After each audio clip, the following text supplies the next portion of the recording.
Welcome Mitchell Mustangs. Thank you so much for watching another video. Today I invite you to think about the idea that great readers read intentionally and pay attention to the text and notice important sentences, sometimes important paragraphs or whole sections of a book. Great readers then stop and think about how does this sentence, this piece, this part fit into the whole part of the story. As we read today, I invite you to listen in and think about, I wonder why that sentence was put in this chapter. That sounds very important. I think this might, and then we go from there.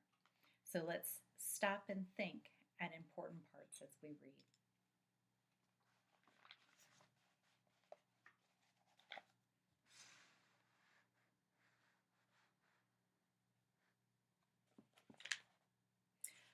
One day, just like another, he groaned. I'm very young. I have no real friend here in the barn. It's going to rain all morning and all afternoon, and Fern won't come in such bad weather. Oh, honestly. And Wilbur was crying again for the second time in 2 days. At 6:30, Wilbur heard the banging of a pail. Lurvy was standing outside in the rain, stirring up breakfast. Come on, pig, said Lurvy. Wilbur did not budge. Lurvy dumped the slops, scrapped the pail, and walked away. He noticed that something was wrong with the pig. Wilbur didn't want food. He wanted love. He wanted a friend, someone who would play with him. He mentioned this to the goose, who was sitting quietly in a corner of the sheepfold. Will you come over and play with me? He asked. Sorry, said the goose. I'm sitting on my eggs, 8 of them. Got to keep them toasty, warm. I have to stay right here. I'm no flibbity gibbet. I do not play when there are eggs to hatch. I'm expecting gooselings. Well, I didn't think you were expecting woodpeckers, said Wilbur bitterly. Wilbur tried next with the lambs. Will you please play with me? He asked. Certainly not, said the lamb. In the first place, I cannot get into your pen, as I am not old enough to jump over the fence. In the second place, I am not interested in pigs. Pigs mean less than nothing to me. What do you mean less than nothing? Replied Wilbur. I don't think there is any such thing as less than nothing. Nothing is absolutely the limit of nothingness. It's the lowest you can go. It's the end of the line. How can something be less than nothing? If there were something that was less than nothing, then nothing would not be nothing. It would be something, even though it's just a little bit of something. But if nothing is nothing, then nothing has nothing that is less than it is. Oh, be quiet, said the lamb. Go play by yourself. I don't play with pigs. Sadly, Wilbur lay down and listened to the rain. Soon he saw the rat climbing down a slanting board that he used as a stairway. Will you play with me, Templeton? Asked Wilbur. Play, said Templeton, twirling his whiskers. Play? I hardly know the meaning of the word. Well, said Wilbur, it means to have fun, to frolic, to run and skip and make merry. I never do those things if I can avoid them, replied the rat sourly. I prefer to spend my time eating, gnawing, spying, and hiding. I am a glutton, but not a merrymaker. Right now, I am on my way to your trough to eat your breakfast, since you haven't got the sense enough to eat it yourself. And Templeton, the rat, crept stealthily along the wall and disappeared into the private tunnel that he had dug between the door and the trough in Wilbur's yard. Templeton was a crafty rat, and he had things pretty much his own way. The tunnel was an example of his skill and cunning. The tunnel enabled him to get from the barn to his hiding place under the pig trough without ever coming out into the open. He had tunnels and runways all over Mr. Zuckerman's farm and could get from one place to another without being seen. Usually he slept during the daytime and was abroad only after dark. Wilbur watched him disappear into his tunnel. In a moment, he saw the rat's sharp nose poke out from underneath the wooden trough. Cautiously, Templeton pulled himself up over the edge of the trough. This was almost more than Wilbur could stand. On this dreary, rainy day, to see his breakfast being eaten by somebody else. He knew Templeton was getting soaked out there in the pouring rain, but even that didn't comfort him. Friendless, dejected, and hungry, he threw himself down in the manure and sobbed. Late that afternoon, Lurvy went to Mr. Zuckerman. I think there's something wrong with that pig of yours. He hasn't touched his food. Give him 2 spoonfuls of sulfur and a little molasses, said Mr. Zuckerman. Wilbur couldn't believe what was happening to him when Lurvy caught him and forced the medicine down his throat. This was certainly the worst day of his life. He didn't know whether he could endure the awful loneliness anymore. Darkness settled over everything. Soon there were only shadows and the noises of the sheep chewing their cuds, and occasionally the rattle of a cow chain up overhead. You can imagine Wilbur's surprise when out of the darkness came a small voice he had never heard before. It sounded rather thin but pleasant. Do you want a friend, Wilbur? It said. I'll be a friend to you. I've watched you all day, and I like you. But I can't see you, said Wilbur, jumping to his feet. Where are you, and who are you? I'm right up here, said the voice. Go to sleep. You'll see me in the morning.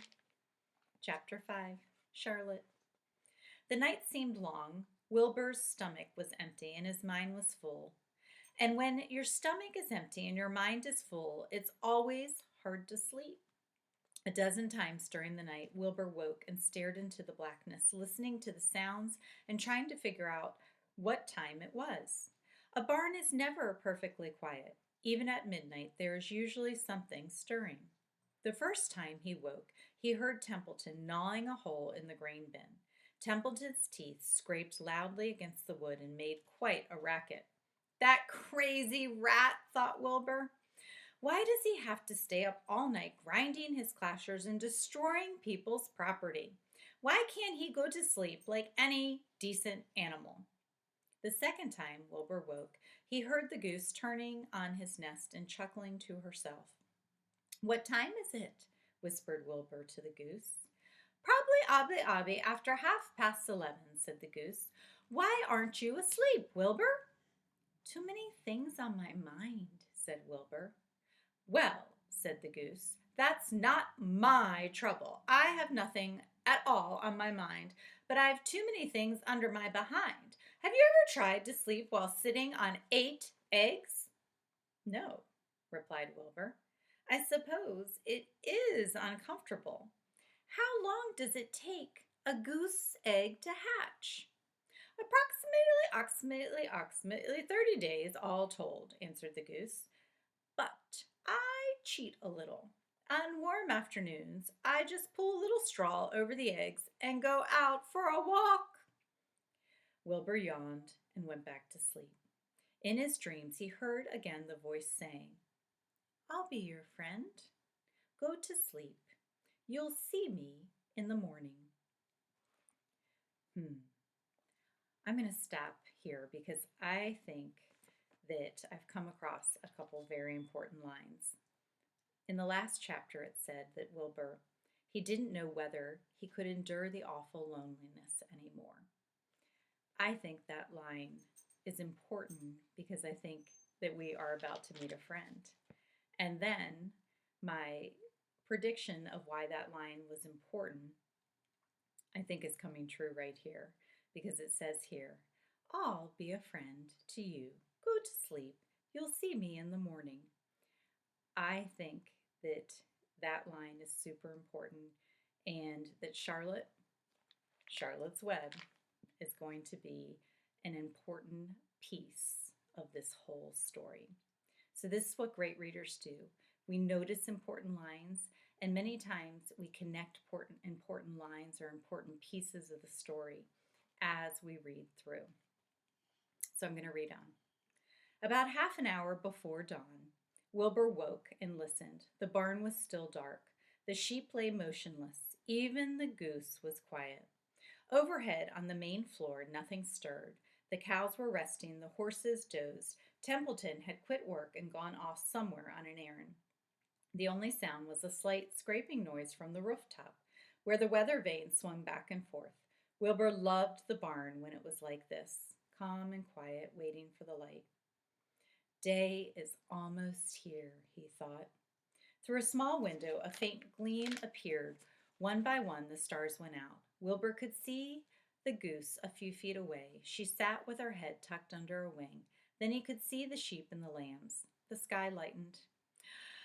Oh, beautiful day. It is here at last. Today I shall find my friend. Wilbur looked everywhere. He searched his pen thoroughly. He examined the window ledge, stared up at the ceiling, but he saw nothing new. Finally, he decided he would have to speak up.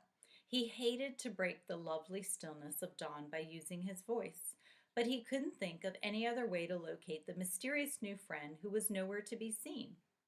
So Wilbur cleared his throat. Attention, please, he said in a loud, firm voice. Will the party who addressed me at bedtime last night kindly make yourself or himself known by giving an appropriate sign or signal? Wilbur paused and listened. All the other animals lifted their heads and stared at him. Wilbur blushed, but he was determined to get in touch with his unknown friend. Attention, please, he said.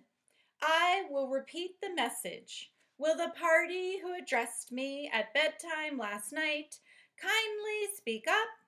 Please tell me where you are, if you are my friend. The sheep looked at each other in pure disgust. Stop your nonsense, Wilbur, said the oldest sheep. If you have a new friend here, you are probably disturbing his rest. And the quickest way to spoil a friendship is to wake somebody up in the morning before he is ready. How can you be sure your friend is an early riser? I beg everyone's pardon, whispered Wilbur. I didn't mean to be objectionable. He lay down meekly in the manure, facing the door. He did not know it, but his friend was very near. And the old sheep was right. The friend was still asleep. Soon Lurvy appeared with slops for breakfast. Wilbur rushed out, ate everything in a hurry, and licked the trough. The sheep moved off down the lane. The gander waddled along behind them, pulling grass. And then, just as Wilbur was settling down for his morning nap, he heard again the thin voice that had addressed him the night before. Salutations, said the voice. Wilbur jumped to his feet. What? He cried. Salutations, repeated the voice. What are they, and where are you? Screamed Wilbur. Please, please tell me where you are and what are salutations. Salutations are greetings, said the voice. When I say salutations, it's just my fancy way of saying hello or good morning. Actually, it's a silly expression, and I am surprised that I used it at all. As for my whereabouts, that's easy. Look up here in the corner of the doorway. Here I am. Look, I'm waving. At last, Wilbur saw the creature that had spoken to him in such a kindly way. Stretched across the upper part of the doorway was a big spider web, and hanging from the top of the web, head down, was a large gray spider. She was about the size of a gumdrop. She had 8 legs, and she was waving one of them at Wilbur in friendly greeting. See me now? She asked. Oh, yes, indeed, said Wilbur. Yes, indeed. How are you? Good morning. Salutations. Very pleased to meet you. What is your name, please? May I have your name? My name, said the spider, is Charlotte. Charlotte what? Asked Wilbur eagerly. Charlotte A. Kvitica, but just call me Charlotte.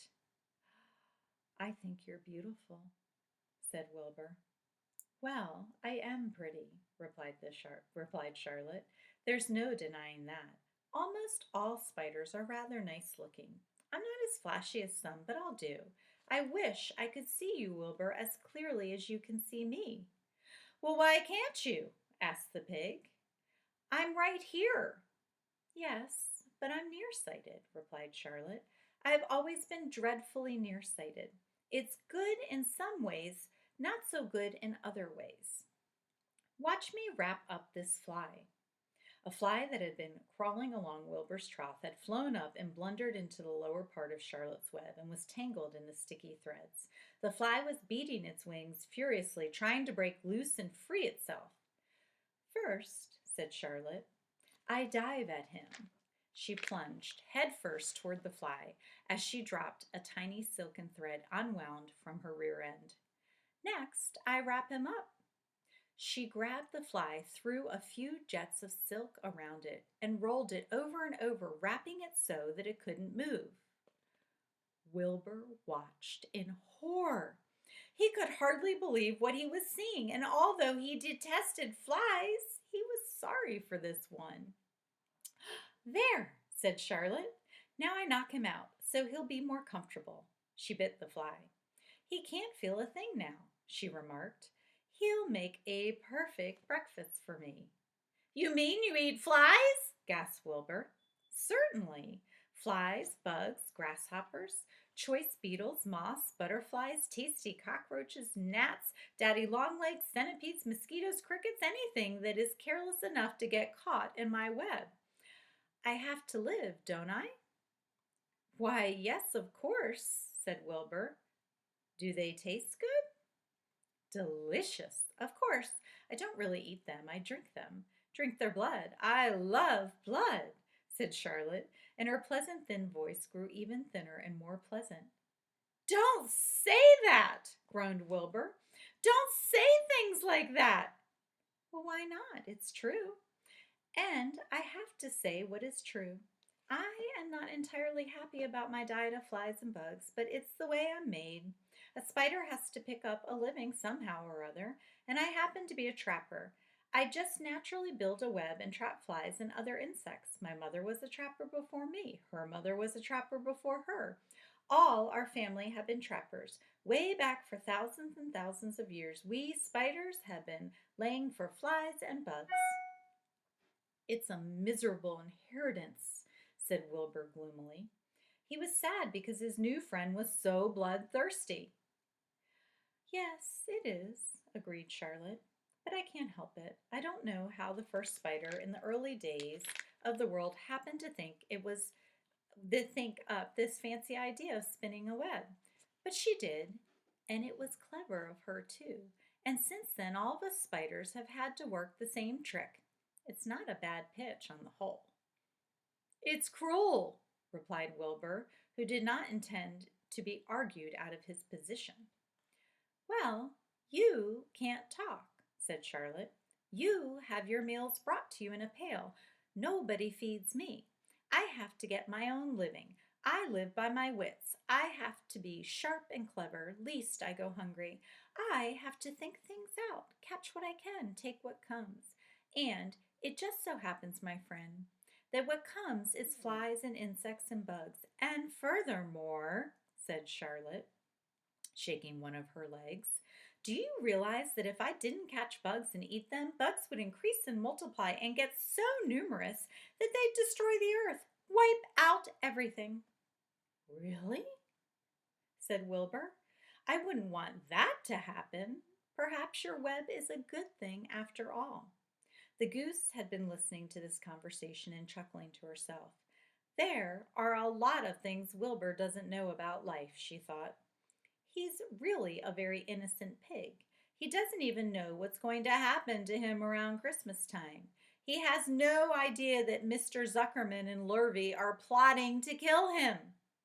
And the goose raised herself a bit and poked her eggs a little further under her so that they would receive the full heat from her warm body and soft feathers. Charlotte stood quietly over the fly, preparing to eat it. Wilbur lay down and closed his eyes. He was tired from his wakeful night and from the excitement of meeting someone for the first time. A breeze brought him the smell of clover, the sweet smelling world beyond his fence. Well, he thought, I've got a new friend, all right. But what a gamble friendship is! Charlotte is fierce, brutal, scheming, bloodthirsty, everything I don't like. How can I learn to like her, even though she is pretty and, of course, clever? Wilbur was merely suffering the doubts and fears that often go with finding a new friend. In good time, he was to discover that he was mistaken about Charlotte. Underneath her rather bold and cruel exterior, she had a kind heart, and she was to prove loyal and true to the very end. So, this last line is something that I'm really going to stop and think about. She was to prove loyal and true to the very end. That line makes me want to read on because I think that's a very important sentence that's going to follow along inside of this book. So, Mitchell Mustangs, today I invite you to notice important sentences and to stop and think about how that piece fits into the whole. Thank you so much for watching today. Please stay healthy, happy reading, and happy writing.